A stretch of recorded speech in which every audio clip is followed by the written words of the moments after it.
voudrais d'abord saluer toute l'assistance au nom du maire de la commune de Fatick, M. Matar Ba, ainsi qu'au nom de toute l'équipe municipale, et je vous souhaite la bienvenue dans la commune de Fatick. Monsieur le maire Matar Ba m'a délégué pour venir le représenter à cette importante activité de lancement du mécanisme de financement des femmes de Fatick du FONGIP en ma qualité de deuxième adjointe au maire de la commune de Fatick. Madame le gouverneur, je ne peux que m'en réjouir car le FONGIP constitue un levier de compétitivité pour l'économie sénégalaise en plaçant le financement des femmes et des jeunes au cœur de la stratégie de l'émergence économique. Je voudrais profiter de ma prise de parole pour remercier au nom de toute la population de Fatick et au nom de tout le département, remercier une brave dame, une lionne, l'infatigable du département de Fatick. Je vous nomme l'administrateur du FONGIP, Madame Thérèse Faye.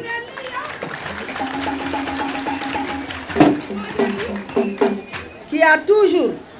accompagné les populations de Fatick, mais particulièrement les femmes et les jeunes,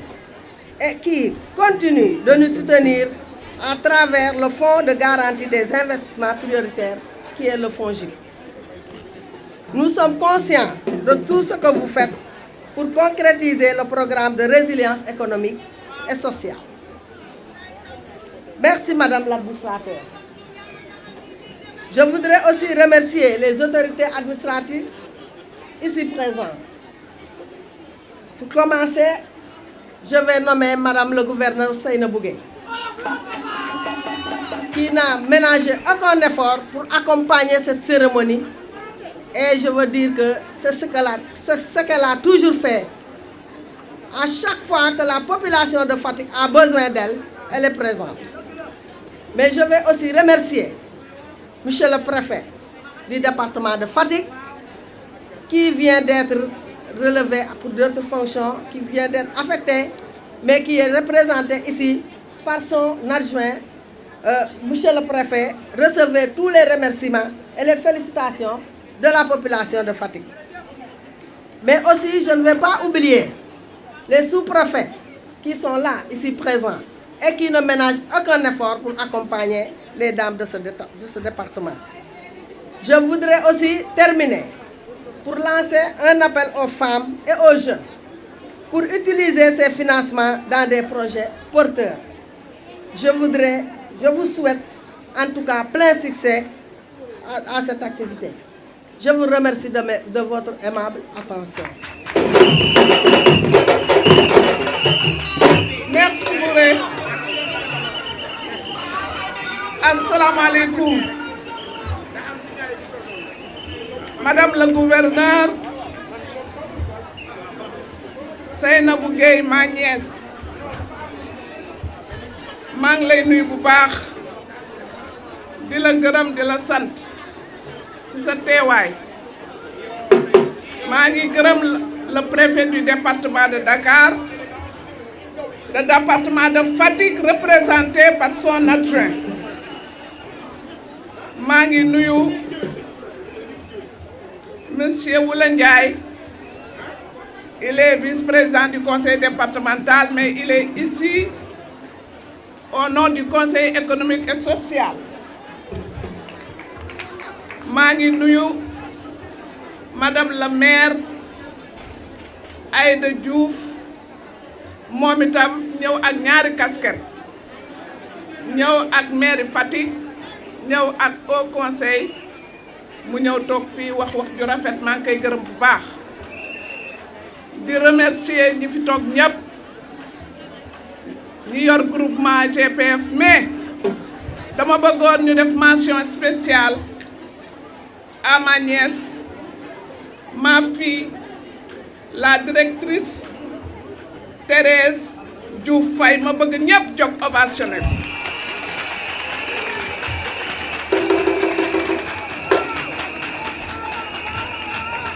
voilà Thérèse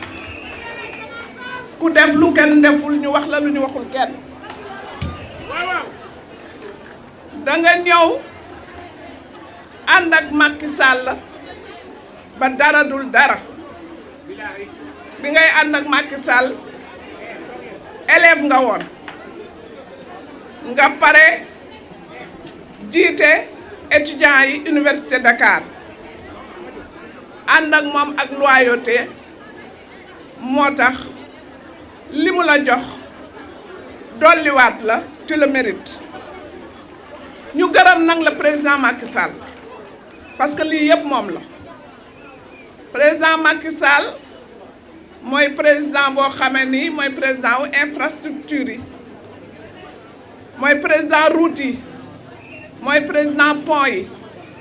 mooy président wu jigéen ñi yéen jigéen ñi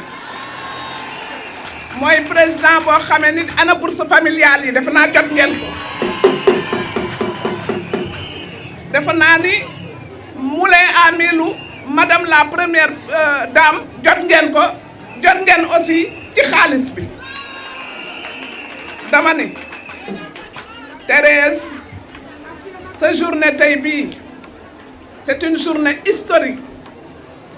ndax boo yëkkatee une somme de 250 millions nga ni danga koy jagleel jigéenu Fatick yi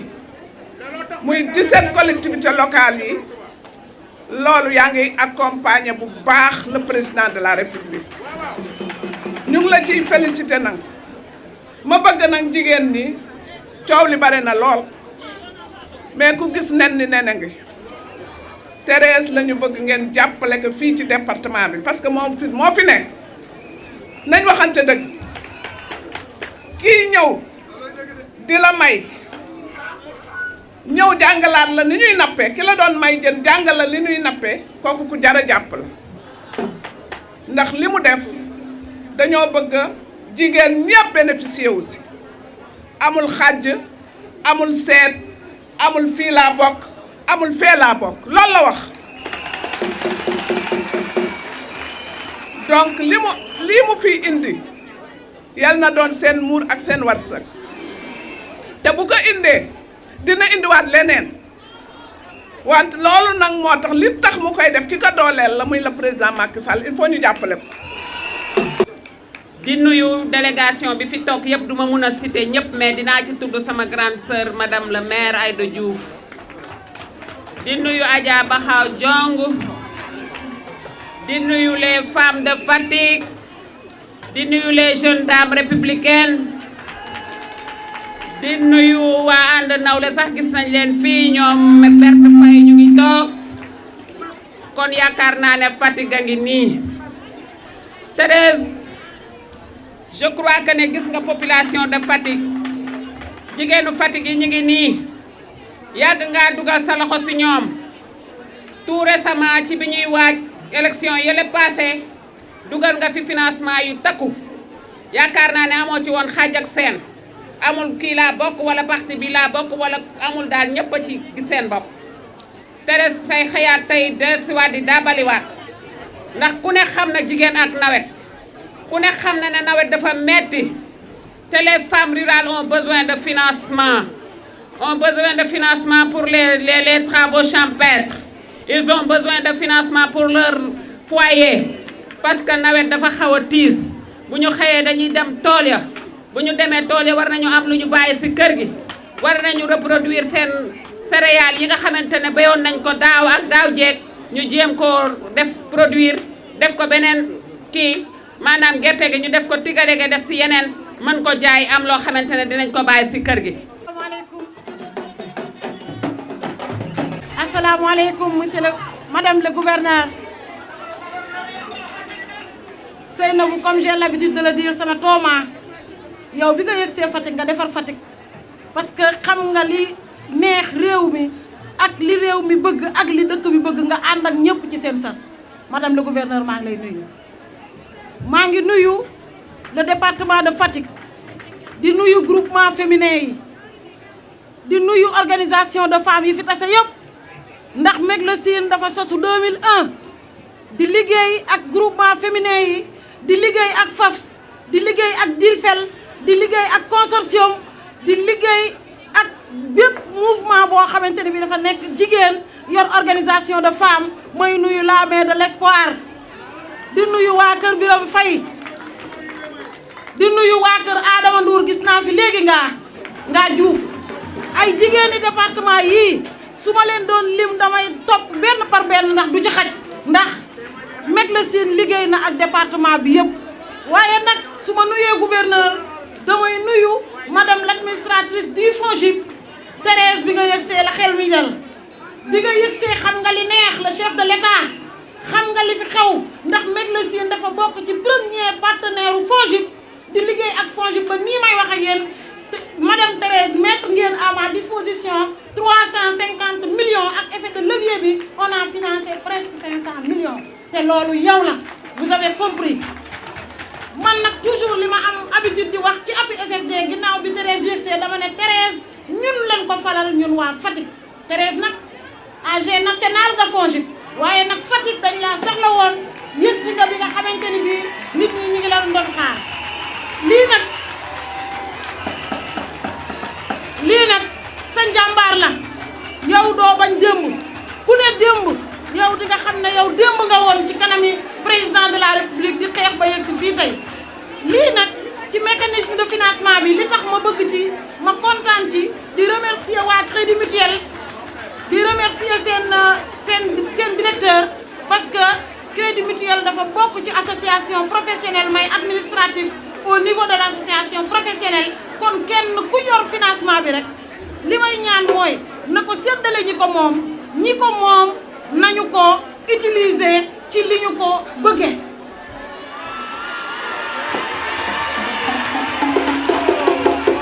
ndax projet dañ ne boo ko dee wut ñu ne la da ngay def sa budgétisation demander sa projet boo ko demandé ñu jox la ko fexeel di denc loo xamante ne bi bu ëllëgee da nga koy fay fexeel gérer sa bopp ba mën a fay bor bi ca waxtu wa te bañ a déglu yenn góor ñi parce que am na ci góor ñoo xam ne ñu ngi ci suufi kër yi di wax naan financement état la bu ngeen ko jëlee bu leen ko fay waaye lànk leen bu ngeen ko jëlee na ngeen ko fay seen yeneen moroom yi jot message boobu rek laa bëggoon a lancer di remercier waat vraiment AG Thérèse Faye ci njàmbaaram ndax bërki démb le 28 rek signé nañu projet boo xamante ne bii ma déy leen 25 milliards ci Sénégal kon yéen bu ngeen njëkkee jot ci mécanisme vraiment liggéey leen ndax ñeneen ñi di ñëw milliards yi bari na te tubarkalla maa ngi ci wetu président APSFT maa ngi ci sa wet ñoo ko bokk signé tubarkalla nous sommes de tout cœur avec vous man nga ko man nañu ko mbooloo mi maa ngi nuyu waa Fatick yëpp di nuyu madame le gouverneur di nuyu préfet bi di nuyu toutes les autorités yi fi nekk di nuyu tamit sunu njaatige madame l'administratrice du FONGIP madame Thérèse Faye mi nga xamante ni amuñu fayam li tax amuñu fayam ndax Crédit Mutuel du Sénégal nga xamante ni seen kees baa ngi nii jàkkaarloo ak yéen dafa nekk institution financière SFD boo xamante ni du banque lu tax du banque parce que client wam yi ñoo ko moom ay sénégalais 100% ñoo ko moom di jël seen alal di ci def di fa dénkaane seen xaalis ñu leen koy lebal ci anam yu yomb anam yu gaaw ñu ñëw nag lëkkaloo ak waa FONGIP lëkkaloo ak monsieur le maire mu jàppale leen jàppale femmes yi ndax jàppale femmes yi mooy jàppale développement wu Sénégal maa ngi àndal nag délégation bu takku jiite ko directeur du réseau Chérif Assane Sagna mi nga xam ne tey moo fi war a taxaw waaye comme nee na affaire yu jigéen la looloo tax mu jiital ma waaye wax dëgg yàlla ñu ngi ànd ak délégation bu mag suñu responsable de zone Nazirou Fall ñu ngi ànd ak tamit responsable caisse bi muy gérant bi monsieur Ndour waaye tamit jigéen bu rafet bii nekk sama wet Hélène Véronique Thiaw mi nga xamante ni madame Yaay Tuuti Ndaw may kilifaam waaye Hélène moo ko nekkal ci biir Fatick bii ci biir Kaolack bii defe naa ni xam ngeen ko bu baax a baax li tax nag suñu teewaay tey xanaa wax leen ne ñun moom ay milliards lañu yor ñun li ñu yor du jeex te yéen a ko moom yéen jigéen ñi ndax ñun xam nañ seen taxawaay ci dëkk bii xam nañ li ngeen di daj te financement yombul waaye bu ngeen amee organisme bu mel ni FONGIP andi garantie pour jàppale leen ne ñii maa nekk seen ginnaaw maa leen dooleel bu leen ragal jël financement yi ku ci nekk ak li nga tollool ñu jox la ko nga liggéey soo liggéeyee ba pare delloo xaalis bi ñu jox la lu ëpp loolu joxaale ko sa yeneen moroomu jigéen ñoom it ñu mën a jàpp ci liggéey bi avancé jàpp ci développement bi jàppali borom dëkk bi wax dëgg yàlla kontaan nañ trop ci suñu teewaay tey ñun Crédit Mutuel lii mooy suñu liggéey lii moo ñu tax a jóg depuis 88 ça fait 34 ans ñu koy def kon lii suñu métier la suñu directeur général nag Amadou Jean-Jacques Diop fonk jigéen ñi ba créer département boo xam ne c'est pour uniquement les groupements féminins créer ay produits yoo xamante ne ku mel ni crédit sigil jigéen pour jàppale jigéen yi la ku ci nekk ak montant bi nga soxla ñu la koy jox vraiment problème mu garantie du ci am parce que solidarité la ñuy dawal ñun daal ñu ngi seen ginnaaw ñu ngi taxaw jàppale FONGIP jàppale madame l'administrative Thérèse Faye xamal ko ne Crédit Mutuel ñu ngi seen ginnaaw ca kaw ca kanam jërëjëf. dama bëggoon gërëm sant ñëpp ñi nga xam ne ñoo def déplacement tey jógee ci 17 collectivités territoriales yëpp su ma ko résumé lii FONGIP def tey ñëw département Fatick pour andi leen une enveloppe de 250 millions c'est-à-dire ñaari téeméer ak juróom fukki millions yoo xam ne dañu wax ne que ci sama bopp bi jàpp naa commune bu nekk lu ñu jàpp ne moom lay am dañu ne Fatick commune bi dinañ ko jox 40 millions ginnaaw bi nga xam ne nag enveloppe bi fi jiitu avant je pense si entre mai avril ba fii may wax ak yow je parle sur le contrôle de Ndour chef d'agence bi nga xam ne moo nekk fii Fatick foog naa enveloppe bi financé nañ lu ëpp 225 millions boo xam ne lu ci ëpp nag ci commune Fatick bii la bénéficiaires yi nekk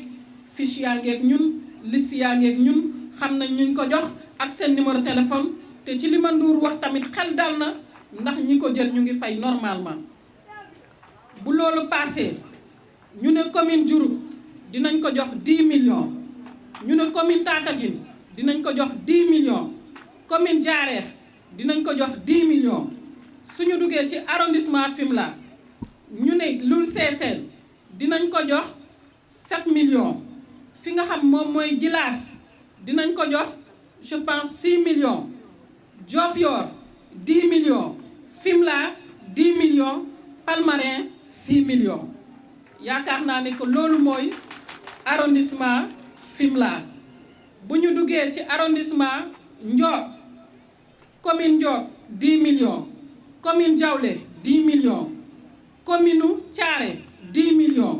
commune Diaoulé 10 millions commune Diakhao am foog naa 7 millions bu ñu duggee ci arrondissement Niakhar am 10 millions Mbella Kadiaw 10 millions fi nga xam moom mooy Niakhar 10 millions Patar 10 millions fi nga xam moom mooy Ngayokhem am 10 millions foog naa ne que répartition bii lañ ko defee li nga xam moom laay leeral balaa ñoo foog ne dañoo war a ñëw tey jot xaalis tey du demee noonu maa ngi wax ne léegi directeur du réseau bu Crédit Mutuel nee na ma antenne yu ñu am ci biir département bi yëpp mobiliser na leen ñu ngi fii ci tente bi pour xool mais tamit bu ñu fi jógee dinañ waxtaan ak kilifa yi nga xam ne ñoo nekkal jigéen ñi ci gox-goxaat yi pour ñu def liste GIE yi nga xam ne moom la ñuy dugal par commune pour GIE yooyu mun a dem ci Crédit Mutuel yi mun a jot xaalis bi liggéey ko li nga xam ne tamit moom la ñuy privilégié parce que FONGIP ligne bii ñu def du financement direct ligne de garantie portefeuille la donc dañu couvrir risque bi à 80%. wax Crédit Mutuel ne ci convention bi ñu signé amoo leen droit dépasser taux boo xam ne mot na 9% na leer directeur du réseau. ñu waxaat ne aussi ku ñëw di leb mën nga am différé entre 3 ba 6 mois mooy ñetti weer ba juróom benn weer am nga possibilité selon activité bi ngay développé nga soog a commencé fay bor bi. ñu ne aussi bor bi am nga droit fay ko ci diggante at ba ñetti at li na ci convention bi moom lay wax. Et je pense que bu ñu paree sant nañu Bassirou Ngom mi nga xam ne moom mooy yor centre d'affaires pôlu Kaolack bi. Bassirou na nga def réunion ak li nga xam moom looy caisse yi crédit mutuel am ci département Fatick pour que mu bañ am ay problème aller retour ci heure bii laa war a fay ak intérêt ba nii la woon ak dañ ma laaj garantie. Je pense que monsieur le directeur du réseau je peux compter sur votre diligence ndax xam naa ne ku am Pastef nga ku am taxawaay nga. Madame l'administrateur général du Fonds de garantie des investissements prioritaires FONGIP, Monsieur l'adjoint au préfet du département de Fatick, Monsieur le sous-préfet de l'arrondissement de Ndiop, honorable député distingué membre du Conseil économique, social et environnemental, distingué membre du Haut Conseil des collectivités territoriales,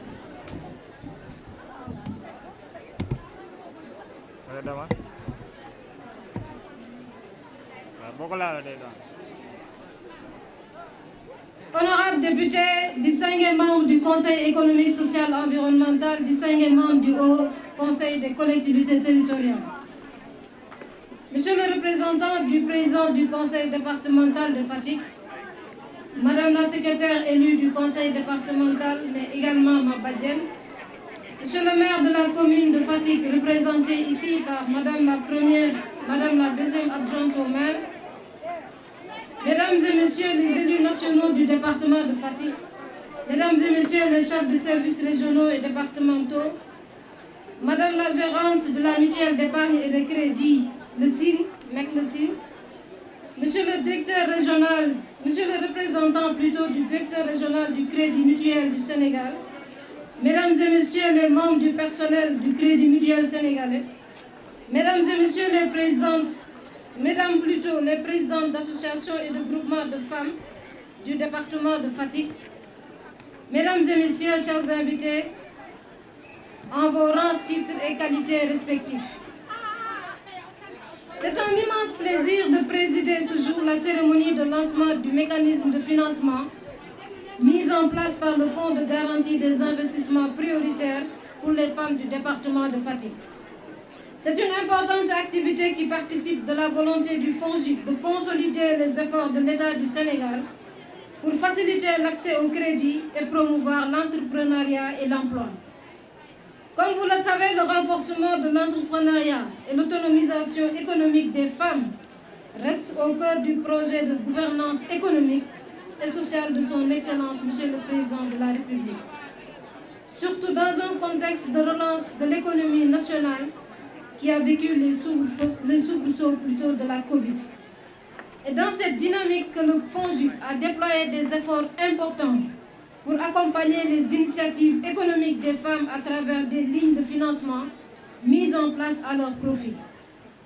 Madame l'administrateur général, après les régions de Saint-Louis et de Louga, vous voilà aujourd'hui dans la région de Fatick pour la mise en place d'une ligne de financement de 250 millions de francs au profit des femmes du département. Je voudrais vous féliciter pour toutes les initiatives prises pour l'amélioration de l'accès au financement des femmes et vous encourager à renforcer davantage vos interventions dans la région. Dois-je le rappeler, le FONGIP a mobilisé auprès des banques et institutions de microfinance un volume de financement global de près d'1,336 milliard de francs CFA au profit des acteurs économiques de la région de Fatick, dont plus de 80% pour les femmes. Ces interventions financières ont permis, je dois le rappeler, pour m'en féliciter, de générer près de 4220 emplois. Mesdames et messieurs, chers participants, je voudrais saisir cet instant solennel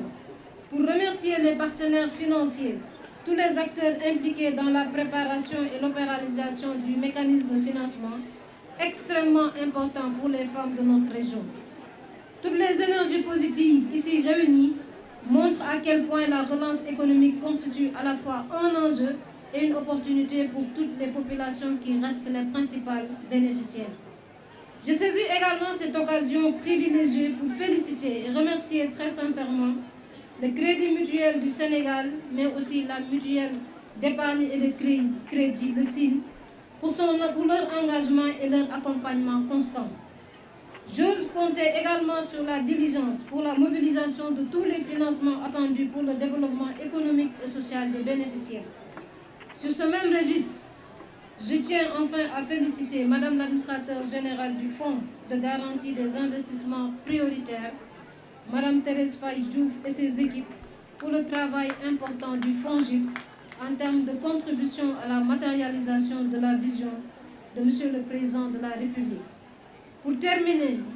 j'exhorte les bénéficiaires de cette ligne de financement à faire bon usage de ces ressources mises à leur disposition pour un impact significatif sur l'économie locale de la région. Je tiens enfin à remercier tout le monde pour la présence massive et appréciable. Je sais qu'il fait tard maintenant. En tout cas, je vous souhaite un bon retour chez vous et je vous souhaite véritablement une bonne soirée. Je vous remercie de votre aimable attention. Voilà, merci Madame le Gouverneur.